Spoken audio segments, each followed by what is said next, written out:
ட்விங்கிங் மேன்ஷன்ல நம்மளுடைய புதிய நண்பர்கள் யார் யாரெல்லாம் இருக்கிறாங்கிறத பார்ப்போம். நாங்கள் தங்க வேண்டிய அபார்ட்மெண்ட் இதுதான். சிங்கிள் ரூம் எடுத்திருந்தோம். அந்த சிங்கிள் ரூமை காட்டுறேன். இந்த அளவை பார்த்தா பயந்துருவீங்க. குறிப்பா பேங்காங்ல தங்கின ஆட்கள் வந்து ஹாங்காங்ல தங்குறதுங்கிறது ரொம்ப கஷ்டம். இருக்கிற இந்த அம்மா துண்டு இடத்துல ஏகப்பட்ட தடுப்பு சவரை போட்டு இந்த தாத்தாவை பத்தி சொல்லிதான் ஆகணும். இவர் தான் கியூக்கு எப்படிலாம் நிக்கணுங்கிறத நம்ம நண்பர் சொல்லுவாரு. ரேஷன் கடையில் இந்த மாதிரி நிக்கிறீங்க அவ்வளவு பேரும். ட்விங்கிங் மேன்ஷன்ல இந்த தாத்தா கிட்ட தான் தண்ணி வாங்குறது எல்லாருமே. உங்களை பேங்காக்ல பாக்குறது தான் மோஸ்ட்லி பேங்காக் வீடியோல பாக்குறது. ட்விங்கிங் மேன்ஷன் வந்து இந்த ஹாலிடேன் ஹோட்டல் பக்கத்துல தான் இருக்குது. இன்றைக்கு நம்மளுடைய புதிய நண்பர்கள் யார் யாரெல்லாம் இருக்கிறாங்கிறத பார்ப்போம். நுழைஞ்சாவே உங்களுக்கு லெஃப்ட் ரைட்ல வந்து மணி சேஞ்ச் தான். இல்லை டூரிஸ்ட் இந்த நாடுகள் அதிகமா இருக்கிறதுனால அதில் பணம் மாற்று முறை தான். ரெண்டு பக்கமும் ஃபுல்லா மணி சேஞ்ச் கடையை பார்க்கலாம். ஏன்னா பணத்தை மாத்தியே ஆகணும். எதா இருந்தாலும் டாலர் தான். இங்கே மணி சேஞ்ச் வச்சுக்கிறவங்கள பெரும்பான்மையான பேர் இந்தியாக்காரங்க, அதுலேயும் குறிப்பா தமிழ்நாட்டுக்காரங்க. இங்க உள்ள நுழைஞ்ச உடனே கொஞ்சம் தூரத்திலே லெஃப்ட் ரைட்டு சென்டர்னு மூணா பிரியும். அதுல ரைட் சைட்ல தான் நிறைய தமிழ் ரெஸ்டாரண்ட், பாகிஸ்தான் ரெஸ்டாரண்ட் இருக்குது. இங்க உள்ளக்கே நம்ம சிம் கார்டு புதுசா வர்றவங்க எல்லாரும் எடுத்துக்கலாம். சிம் கார்டு உங்களை கூப்பிட்டே கேட்பாங்க, எந்த நாட்டுக்காரங்களா இருந்தாலும் சரி. ட்விங்கிங் மேன்ஷன்ல நாங்கள் தங்கி வைக்கிற இந்த ஃப்ளோர், அதாவது ஒரு வீட்டை அப்படியே எடுத்து ரெண்ட் மாதிரி கெஸ்ட் ஹவுஸ் மாதிரி அப்படியே பிரிச்சு விடுறாங்க. நாங்கள் தங்க வேண்டிய அபார்ட்மெண்ட் இதுதான். உள்ள அமைப்பு இப்படித்தான் இருக்கும். இதே மாதிரி தான் ஹாங்காங்ல ஓரளவுக்கு கமர்ஷியலா பிரைஸ்ல தங்கணும்னு சொன்னா 5 பேர்ல 2 பேருக்கு ஒரு ரூம், சிங்கிள் ரூம் ஒன்று எடுத்திருந்தோம். அந்த சிங்கிள் ரூமை காட்டுறேன். இந்த அளவை பார்த்தா பயந்துருவீங்க. இதான் ரூமு. நம்ம ஊர்ல ஸ்டோர் ரூம் சைஸுக்கு தான் இருக்கும். நீட்டா 5 அடி, அகலம் ஒரு 3 அடி இருக்கும், அவ்வளவுதான். அது பக்கத்துல சின்ன டாய்லெட் வச்சிருக்காங்க. இதுல என்ன ஒரு பெரிய கூத்துன்னு சொன்னா, பிரயாணப்பட்டு டிராவல் பண்ணி வந்திருக்கிறோம். வந்த என்ன கூத்துன்னா, அந்த ரூம்ல உள்ள நம்ம தம்பி என்ன செஞ்சாரு, கீ கார்டை வச்சுட்டு வெளியே வந்துட்டாரு. அதை ஆட்டோவா மூடிடுச்சு. நம்ம இருக்கிறது 17வது மாடி. கீழே போய் ரிசப்ஷன்ல போய் வேற கார்டு வாங்க போய்க்கிறாங்க. காடை கீழே போய் வாங்கிட்டு வந்துட்டாரு. இதான் டபுள் ரூம். 2 பேர் தங்குற ரூம் இப்படிதான் இருக்கும். பாருங்க அளவை. இந்த பக்கம் ஒரு ஆள் தங்கிக்கலாம். ஃபேமிலியா வந்து தாங்கன்னு சொன்னா 2 பேரும் தங்கலாம். அதுக்கப்புறம் அசைறதுக்கு இடமில்ல ஒரு சின்ன ஃப்ரிட்ஜ் வச்சிருக்காங்க நடுவுல. பக்கத்துல அட்டாச் டாய்லெட். ரொம்ப என்ன சொல்றது, ரொம்ப சிறுசா இருக்கும். எந்த அளவுக்கு சிறுசா இருக்கணுமோ அந்த அளவுக்கு தான் சிறுசா வைப்பாங்க. அந்த ஊர்ல அப்படிதான் ஹாங்காங்ல. குறிப்பா பேங்காங்ல தங்கின ஆட்கள் வந்து ஹாங்காங்ல தங்குறதுங்கிறது ரொம்ப கஷ்டம். ஆளை விட்டா போதும் தான் நினைப்பாங்க. எப்பண்டா பேங்காங் போக மாட்டேன்னு நினைப்பாங்க. அந்த மாதிரிதான் இடம்லாம் கண்டெஸ்டா இருக்கும். ரொம்ப கஷ்டம் தான் ஹாங்காங்ல லைஃபை ஓட்டுறது. பிரைஸ்லயும் அப்படிதான், இடத்துலயும் அப்படிதான். நாம புக் பண்ண ரூம் நினைச்ச அளவுக்கு திருப்திகரமா இல்லை. எப்பவுமே போய் கம்ப்ளைண்ட் பண்ணிட்டு வந்துட்டோம். நாளைக்கு காலையில மாத்தி தரேன்னு சொல்லி இருக்கிறாங்க. ரூம் எப்படி இருக்குன்னு பாப்போம்.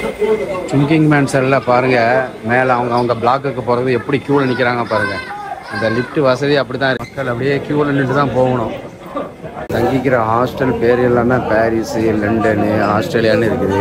பேர் தான் அப்படி இருக்கும். தங்குற ரூம்லாம் வந்து ரொம்ப குட்டி குட்டியாக தான் இருக்கும். அதுலேயும் பேங்காங்கில் தங்கினவங்க வந்து ஒரு வாரம் பிளான் போட்டிங்கன்னா 2 நாளில் ஓடி வந்துடுவீங்க. அந்த மாதிரி தான் ஹாங்காங் தங்குற இடங்கள்லாம். காலையிலே டீ குடிக்கிறதுக்கு வந்துட்டோம். ஹவுஸ் ஆஃப் பெரி. இங்கே தான் நம்ம பிள்ளைகள் எல்லாருமே அதிகமாக வராங்க. சில உள்ள நுழைஞ்சோடனே ரைட் சைடில் இருக்கும். காலையிலே வந்தாச்சா இங்கே டீ குடிக்கவா? வாங்க. எப்படி ஹாங்காங் பயணம்? ஓகே. டீ வந்துருச்சு. இஞ்சி டீ, டீ பரோட்டா. காலையில ஷோக்கு போறதுனால சூடான இஞ்சி டீ வந்துருச்சு. குடிச்சிட்டு அதுக்கப்புறம் பரோட்டா ஆர்டர் பண்ணியிருக்கோம். ஏன்னா ஷோக்கு போகும்போது அங்கே எதுவும் பெருசாக கிடைக்காது. காலையில் டிஃபன் சிம்பிளாக ஒரு பரோட்டா, கிரேவி, கேசரி வச்சாங்க. மணி இப்போ 7:30 முன்னாடி தான். சிம்சா சுவில பாருங்க, அதே க்ரௌடு. வழக்கமாக அந்த ரோட்டில் எப்பவுமே இப்படி தான் ரோடு கிராசிங் நடந்துட்டு இருக்கு பாருங்க. இதுவே ஒரு கண்கொள்ளா காட்சியாக தான் இருக்கும் இந்த ரோடு கிராசிங்கு.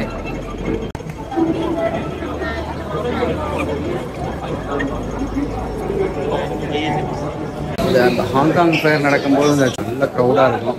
ட்விங்கிங் மேன்ஷன் வந்து பிஸி தான். கடைகள் எல்லாமே அவ்வளோ இந்தியர் மக்களையும் இங்கே தான் பார்க்கலாம். எப்போவுமே அந்த லிஃப்ட்டுக்கு வந்து க்யூவில் தான் நிற்கணும். காரணம் என்னன்னு சொன்னால், அந்த லிஃப்ட் வந்து அந்த காலத்து பழைய காலத்து லிஃப்ட்டு. குறிப்பிட்ட நபர்கள் தான் உள்ளே போக முடியும். பீக்கான டைமில் வந்து ரொம்ப நேரம் வெயிட் பண்ண வேண்டியிருக்கும். ஃபுல்லாகிடுச்சு லிஃப்ட்டு. நேற்று நாங்கள் வந்த இடத்துல எங்களுக்கு ரூம் ஒழுங்க அமையலை. அதனால் வந்து அவங்களுடைய இன்சார்ஜ்கிட்ட வந்து கேட்டோம். எங்களுக்கு மாற்றி தான் கேட்கணும் அப்படி தான் வந்தோம். அதை வந்து அழகாக ரூமையும் ரெடி பண்ணி தராரு. எல்லாமே சின்ன சின்ன ரூம் தான். அங்கங்கே பொறுத்த வரைக்கும் அட்ஜஸ்ட் பண்ணிக்கிற வேண்டியதான். இந்த சுங்கிங்கில் ரூமை பிடிக்கிறது பெரிய வேலையில் இருக்கிற இந்த அம்மா துண்டு இடத்துல ஏகப்பட்ட தடுப்பு சவரை போட்டு அதுக்கு கீ கார்டை வச்சு உயிரை எடுக்கிறோம். நான் பாருங்க, ஒரு கார்டை நம்ம வச்சுட்டு வந்துட்டான்னு சொன்னா திரும்ப அவனுக்காண்டி வெயிட் பண்ண வேண்டியிருக்கோம். என்ன செய்ய, ஒரு மனுஷன் எங்க போனாலும் படுக்கிறதுக்கு ஒழுங்கான இடம் வேணும்ல, நிம்மதியா. அதுக்கு தான் இவ்வளவு கஷ்டப்படுறோம். பாருங்க, இதுல ஒரு ஆள் படுத்துக்கிற வேண்டியதான்.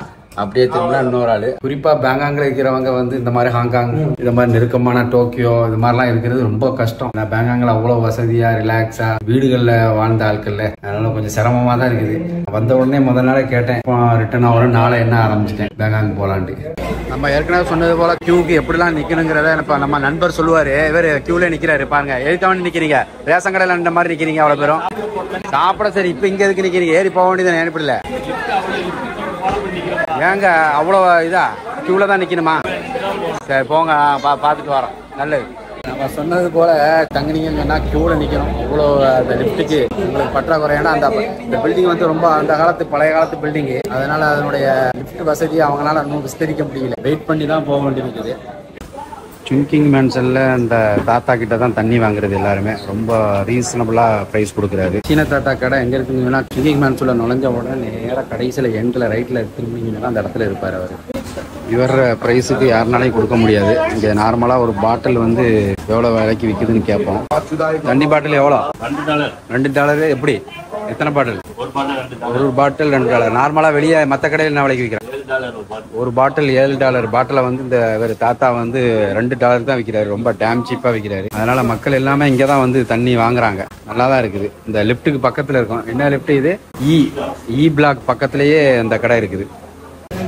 ஹாங்காங்ல காலையில நம்ம பிரேக்ஃபாஸ்ட் வந்து இந்த ஹவுஸ் ஆஃப் கறி கடைக்காரங்க நம்ம காக்கா மாதிரி அவங்களுடைய கடைக்கு நம்ம தினமும் வர்றது. உங்களை பேங்காக்ல பாக்குறது தான் மோஸ்ட்லி. பேங்காக் வீடியோல பாக்குறேன். வீடியோ சிறப்பா இருக்குது. அன்னைக்கு தாய் இது போட்டிருந்தியா, இப்போ சாப்பாடு சாப்பாடு போட்டிருந்தியா, மங்கி சாப்பாடு. ரெண்டு பேர் சொன்னாங்க காயல்பட்ட கடலுக்கு 2 இட்லி ஒரு வடை தாங்க. சரி சரி, ரொம்ப நல்லது. தொடர்ந்து பாருங்க.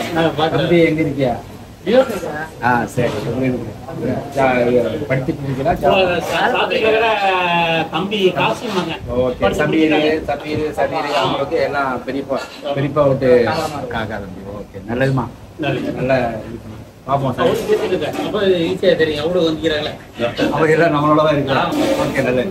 இந்த தாத்தாவை பத்தி சொல்லிதான் ஆகணும். இவர் தான் டிராவல் லக்கேஜ் பெட்டி வந்து இவர்கிட்ட தான் எல்லாருமே வாங்குறது. எல்லா பிராண்டடும் வச்சிருப்பாரு. வெரைட்டியாக சைஸ் வாரியாக வச்சிருக்கிறாரு. ப்ரைஸும் நியாயமான முறையில் கொடுப்பாரு. பல வருஷமாக நம்ம ஆட்கள் எல்லாமே இவர்கிட்ட தான் வாங்குவோம். சுங்கிங் மேன்சனில் உள்ள நுழைஞ்சோடனே லெஃப்ட்டில் டர்ன் பண்ணி ரைட்டில் திரும்பினா இவரோட கடை இருக்கும். பார்த்துக்குங்க.